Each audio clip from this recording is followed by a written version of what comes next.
warahmatullahi wabarakatuh. Tentunya yang ada di sini semua dan para palop di sini kita sudah ada kuasa hukum dari keluarga Farel Prayoga yang sudah tidak asing lagi ya, sudah pernah wawancara Bapak Ribut Puryadi Pak ya.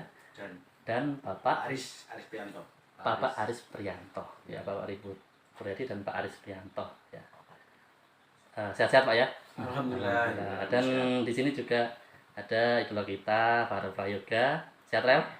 Sehat. Dan Pak Jokon ya. Ini teman-teman, mohon maaf ya, kita para YPS bukan berarti ingin membahas kok mengungkit-ungkit terus hal ini, tapi karena memang ini sidangnya belum selesai ya, jadi ada hal yang perlu disampaikan. Tentunya kita harus tahu, sebelumnya kita ada momen di mana 3 kali sidang pembacaan gugatan Pak ya, jawaban dan juga replik yang Seperti rekan-rekan sekalian, sebelumnya saya ucapkan assalamualaikum warahmatullahi wabarakatuh. Waalaikumsalam Dan salam sejahtera untuk kita semuanya. Jadi yang perlu saya sampaikan dalam konteks perkara yang sedang kami tangani, kami atas dan untuk nama klien kami Pak Joko Suyoto sebagai seorang tua artis Farel Prayoga menyampaikan bahwasanya Pak Joko ingin menyampaikan hak hukumnya yang diakui oleh hukum itu dengan mengajukan gugatan di Pengadilan Negeri Banyuwangi terhadap saudara tergugat. Kenapa Pak Joko ini mengajukan gugatan? Tentunya ada suatu alasan hukum yang dibenarkan atau diperbolehkan oleh kaidah hukum. Pak Joko sebagai orang yang terikat dalam perjanjian kerjasama manajemen artis Farel Prayoga merasakan atau mengalami suatu keadaan bahwasanya tergugat dalam perjalanan perjanjian kontrak yang tertangani tidak melaksanakan salah satu kewajibannya, yaitu membuat laporan keuangan setiap 1 bulan kepada penggugat, dalam arti kepada Pak Joko sebagai pihak kedua dalam perjanjian, yang berakibat Pak Joko ini menderita kerugian secara material. Kewajiban itu sudah dicantumkan secara jelas dalam akte perjanjian kerjasama.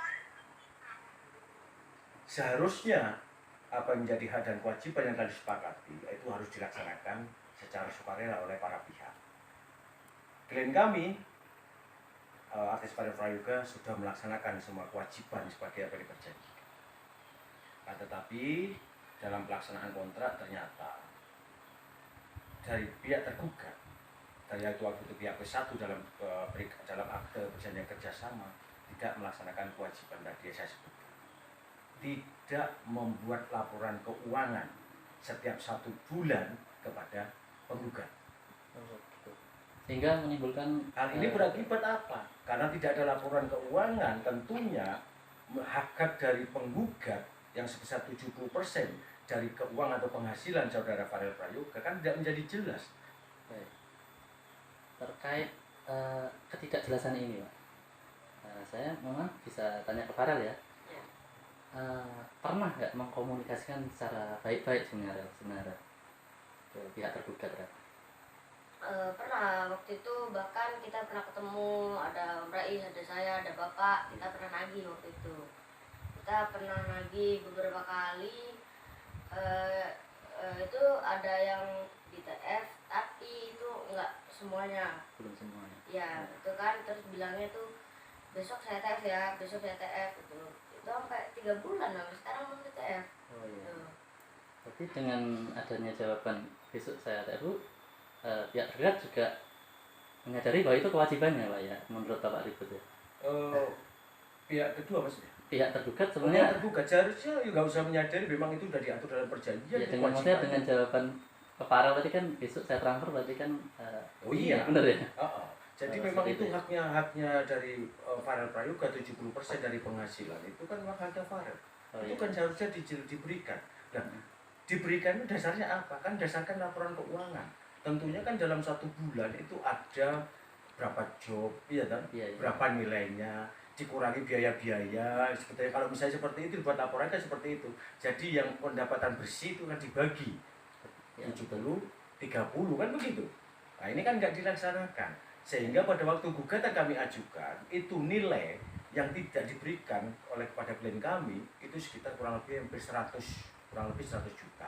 Nah setelah dalam perjalanan gugatan pada waktu mediasi itu dapat konfirmasi dari klien kami itu nilainya sudah bertambah menjadi 208. Nah kalau sekarang ini tentunya sudah bertambah lagi. Nah kalau bulan depan akan semakin bertambah. Karena terjadi ini kan selalu mendapat job.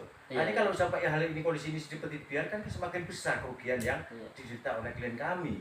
Kan kasihan. Dia yang bekerja, yang berusaha mengeksplorasi mengeksplor talentanya, haknya kok. Kenapa haknya untuk tidak diberikan?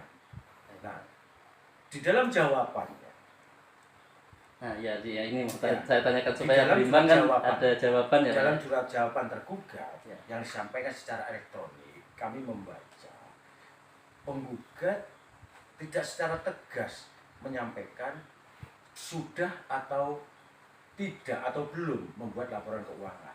Cuman di salah satu poin gugatan jawabannya dia menyampaikan bahwasanya dia tidak dia sengaja tidak membuat laporan keuangan ya sesuai dengan kewajibannya karena dianggap klien kami itu melanggar salah satu isi perjanjian. Tapi isi perjanjian yang mana yang dilanggar itu juga enggak dijelas secara spesifik. Kalau misalnya dia menyatakan dia melanggar kontrak kaitan sama album yang mana, itu harusnya dijelaskan seperti itu. Dan itu tidak ada klausul di dalam perjanjian kalau dia itu tidak membuat laporan keuangan karena alasan tidak. Harusnya dia secara sukarela membuat laporan keuangan itu yang terpenting. Membuat laporan keuangannya ini bukan masalah uangnya dulu. Membuat laporan keuangannya dulu, Pak ya. Iya, membuat laporan keuangan sehingga menjadi jelas berapa nilai pendapatan dari saudara artis Farel Prayoga. Itu yang harus diadakan pembagian 30-70 sesuai dengan perjanjian. Nah ini kan laporan keuangan jika dibuat, bagaimana menghitungnya 70-30? Ya, kalau misalnya secara profesional, seharusnya manajemen profesional itu harus akuntabel, harus dibuat laporan resmi setiap bulan. Kalau ada job ya harus ada job nilainya berapa. Kalau nggak ada ya nggak ada, tulis nihil kan begitu. Baik. Nah, seperti itulah kalau persoalan ini sampai dibiarkan terus berlarut-larut kan kasihan kepada klien kami, artis Farel Prayoga. Berapa kerugian yang akan diderita dia lebih banyak lagi tentunya ya. Kalau sampai berjalan sampai menghabiskan masa kontrak sampai 2027 masih 4 tahun lagi Pak ya? Ya masih 4 tahun lagi ya kalau iya sampai 2027 kalau dilihat dari kontraknya kan 2022 mulainya 1 Desember 2022 kalau 5 tahun berarti 1 Desember 2027 kan ya. Berapa kerugian kalau keadaan ini seperti kalau dibiarkan. Nah ini dalam perjalanan ini sebenarnya kalau kami memandang ini sudah kenyamanan atau keharmonisan antara pihak dalam yang bekerja sama ini sebenarnya sudah terganggu sehingga ada perasaan saling tidak percaya satu terhadap yang lain. Nah kalau persoalan seperti ini kalau suatu hubungan yang ini sudah ada dasarnya ada perasaan saling tidak percaya kan sudah nggak harmonis. Untuk apa dilanjutkan gitu loh? Iya. Logikanya kan seperti itu. Kecuali kalau mereka mau misalnya duduk bersama dicari solusinya sehingga bisa menjalin hubungan yang harmonis lagi mungkin. Tapi kalau misalnya bertahan sama seperti ini, ya sudah berarti hubungan harmonisnya kan berlanjut. Kan kasihan kepada klien kami yang punya talenta, yang harus sudah mengeksplor talentanya, tidak nyaman ya gitu. Sebagai aset intelektual, hak intelektual dari duta istilahnya itu duta haki juga ya. Duta atas kayak intelektual. Apalagi untuk masyarakat Banyuwangi, Farel ini kan sebagai aset. Kasihan gitu. Jadi kita itu bukan hanya sisi kita bicara sisi kemanusiaan, ya seperti itu. Kalau secara visi normatif, ya kita tadi yang saya sampaikan ada kewajiban dari pihak tergugat yang tidak dilaksanakan. Yang seperti kami utarakan sebagai alasan pokok gugatan ini. Sehingga ingin diajukan pembatalan untuk perjanjian ini nggak usah diteruskan lagi. Nah itulah Jadi apa yang disampaikan oleh Pak Joko ini semuanya diatur di dalam perjanjian itu, klausul itu ada. Dalam hal misalnya dari pihak tergugat tidak melaksanakan kewajiban, Pak Joko sebagai pihak penggugat, sebagai pihak yang terikat dalam perjanjian itu bisa mengajukan pembatalan.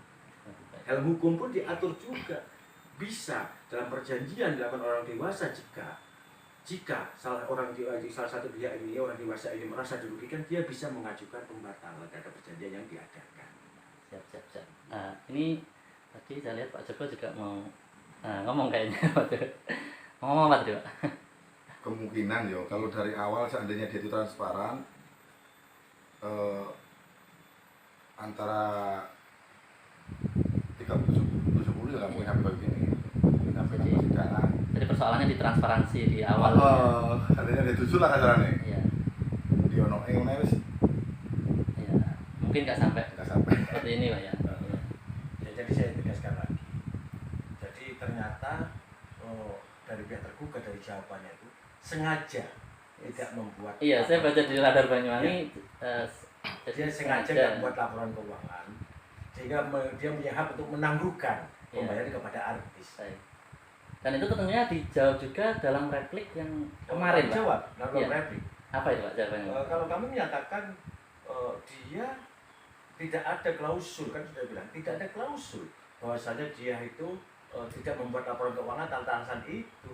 Memang ada klausul di situ dia bisa menangguhkan pembayaran. Ya. Tapi untuk laporan keuangan ini harus. Oh, ya. Laporan keuangan ini kan tidak mesti harus diikuti pembayaran. Oh, iya, betul. Ya, Laporan dulu nggak apa-apa. Iya, ya? laporan keuangannya dulu, ini laporan keuangannya lu nggak dilakukan. Iya. Terus bagaimana untuk mengetahui berapa haknya Farel Iya. sebagai orang, sebagai artis yang bekerja, yang mendapatkan penghasilan? Berapa haknya sebenarnya dari 70% kalau laporan keuangannya tidak pernah dilakukan secara tertulis tentunya. Tentunya kami ngarepin tertulis. Namanya suara badan hukum, PT kan manajemennya kan harus profesional, akuntabel. Rapi, Pak ya. Iya, harus akuntabel. Oh iya. Ya. Jadi itulah makanya kenapa klien kami mengajukan gugatan untuk membatalkan perjanjian, ya salah satunya itu alasan. Baik, Pak. Ini kan minggu depan agendanya masih duplik, Pak ya, kalau nggak salah. Ya, duplik. Setelah duplik, apa lagi, Pak? Setelah duplik nanti kita lakukan lagi agenda sidang, nanti hakim akan menyampaikan lewat e-court itu, lewat elektronik apa agenda sidang selanjutnya. Kalau selayaknya, kalau hukum acara seharusnya setelah jawab menjawab itu selesai. Jawab menjawab itu ya tadi itu jawaban, replik, duplik itu jawab menjawab itu selesai, baru diikuti di proses selanjutnya adalah pembuktian surat. Oh, gitu. Tapi kalau di situ ada eksepsi yang kaitan sama kewenangan relatif atau kewenangan absolut, itu baru diputus dulu. Tapi kemarin itu tidak ada jawaban terbuka, tidak ada eksepsi kaitannya yang menyangkut kewenangan relatif atau kewenangan absolut. Baik. Ya. Garis mungkin ada yang menyampaikan ini? Oh iya, Pak. Iya, Pak. Itu jadinya dia memang sengaja ditangguhkan sih dia. Apanya? WTW. Kalau alasannya jawabannya kan seperti itu. Sedangkan aku gugat ini karena aku mau, karena duit tidak keluar. Iya. Seandainya duit keluar nggak mungkin tak gugat. Iya. Itu Iya. di jawabannya kan itu. Iya, Tapi daerah kan kamu ya. Iya, di Radar Banyuwangi seperti itu, Pak Joko. Iya. Karena Iya kan? sengaja, karena dianggap juga dari pihak menggugat, dari pihak sini, menurut saya yang saya baca ya, barangkali keliru ini ya, katanya juga ada yang dilanggar, Pak, seperti Ya, itu. tidak melaksanakan perjanjian. Baik, ya, cuman dalam replik juga sudah dijawab juga pastinya. Dibahas juga diulangi Ya. lagi. Oh, baik. Ya seperti itu. Ya. Jadi ada hal-hal jawaban-jawaban lain yang tidak menyangkut substansi pokok perkara, Ya. seperti bagaimana sejarahnya, historisnya dia terus terbaru itu, mohon maaf kami nggak akan menanggapi karena itu sudah di luar konteks pokok perkara. Jadi Oke. kami tidak ingin Di luar substansi begitu, ya? karena narasi seperti itu. Baik. Jadi kami hanya fokus pada pokok gugatan dan di mana dia menjawab pokok gugatan itu aja. Nah, Adapun hal yang lain yang dijawab oleh dia dalam jawab tergugat berkaitan dengan narasi-narasi atau sejarah-sejarah atau apa tentang yang lain-lain, ya kami nggak akan menanggapi. baik. Mungkin ke Aris mungkin dari Pak Aris. Ini kan minggu depan Iya. ada jadwalnya duplik lalu dan seterusnya. Bagaimana, Pak, persiapan tim kuasa hukum untuk Ah. kedepannya nih, Pak Aris? Iya, untuk berjalannya sidang ini kemarin kita menggugat, kita sudah dapat jawaban dari pihak tergugat. Ya. Terus untuk menjawab jawaban tergugat ini kita ada replik kan sudah kita kirimkan replik itu, kita sampaikan pada tanggal 21 kemarin. Nah, tanggal 28 besok itu agenda duplik yang akan disampaikan pihak tergugat kepada kami. Jadi untuk saat ini berjalannya sidang sebagaimana yang disebutkan atau dijelaskan Pak Ribu tadi sampai dengan replik ya yang sudah kita, dan besok tanggal 28 itu akan menyampaikan duplik dari pihak tergugat secara elektronik. Nah selanjutnya nanti agenda sidang pembuktian itu bisa dilaksanakan secara offline tatap muka. Langsung saat ini kita memang berjalan sidang ini kita melakukan via elektronik, yaitu sistem elektronik ekot. Jadi sidang secara elektronik. Jadi kita tidak tatap muka. Ditunggu dulu kira-kira materi dupliknya dari pihak tanggal 28 apa gitu Pak ya. Tanggal 28 besok. 28. Dan ini penting juga buat vlog ini. Pak Arel, Pak Jogon semua. Nah, mungkin banyak yang mengira kan sidang itu kan panjang Pak. Mungkin dikira sudah selesai apa gimana. Ini berarti kan masih butuh begini ya. Yang namanya sidang kan butuh dukungan moral ya. Masih butuh sampai ini Rel ya, sampai selesai begitu ya. Iya. Masih panjang ya prosesnya. Terus ini Pak, mungkin pertanyaan sedikit numpang. Iya. Kita YouTuber Pohon Sawu ini kan memang kesehariannya ngonten Farel dan keluarganya ya. Jika ada yang bilang kok nggak netral nih yang di konten dari pihak sini ini kan, tapi kan kalau kan kita memang kesehariannya memang konten memang Farela dan keluarga aja.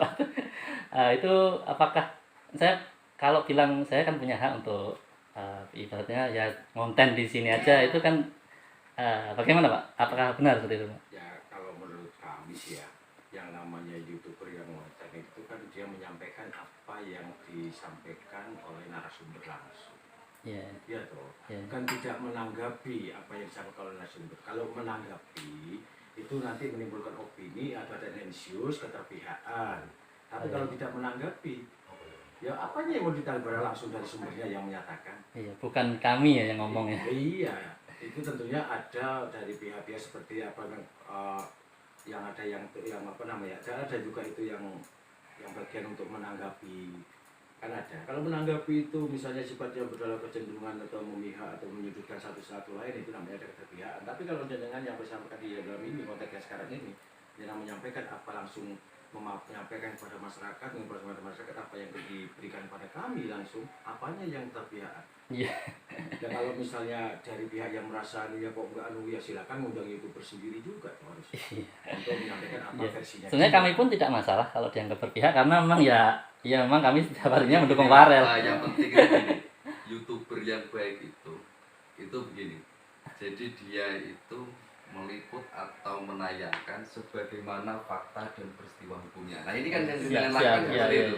Nah keadaannya dan peristiwa hukumnya seperti ini, fakta hukumnya ya seperti ini. Jadi kalau keberpihakan itu keberpihakan yang mana? Jadi kita ada sampaikan apa dan sebagaimana peristiwa hukumnya saja. Dan fakta hukumnya seperti apa ya itu aja sudah. Rafalov juga itu. Iya.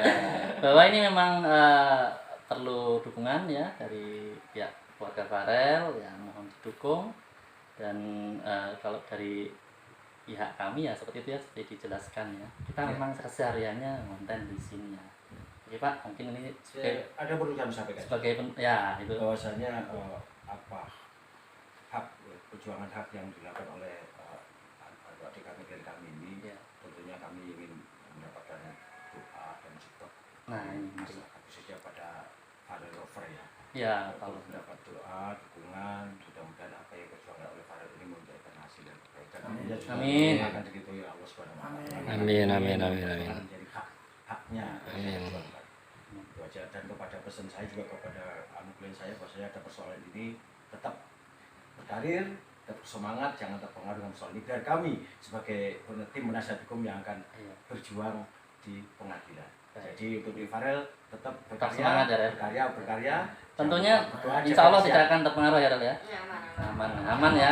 Ada yang bilang saya komen-komen itu nantinya terpengaruh segala macam ya. Ya. Ya, justru Ya, kalau ya. justru kalau nggak tuntas akan terpengaruh. Harapan Oke. kami, justru kalau persoalannya nggak tuntas akan berpengaruh. Baik, baik. Karena bagi ibu juga akan mempengaruhi psikologisnya di Farel. Siap, ini mungkin cukup Pak Ribut dan Pak Aris, Farel Ya, dan juga Pak Joko. Terima kasih Pak Oke. atas bincang-bincangnya. Oke, itu ya kalau mohon dimengerti. Salam dari kami para YPS. Wassalamualaikum warahmatullahi wabarakatuh. Waalaikumsalam.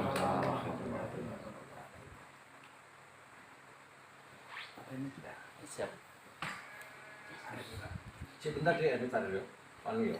Oh, telepon Uti ya kemarin tuh protes saya karena nggak direkam. Istri saya kan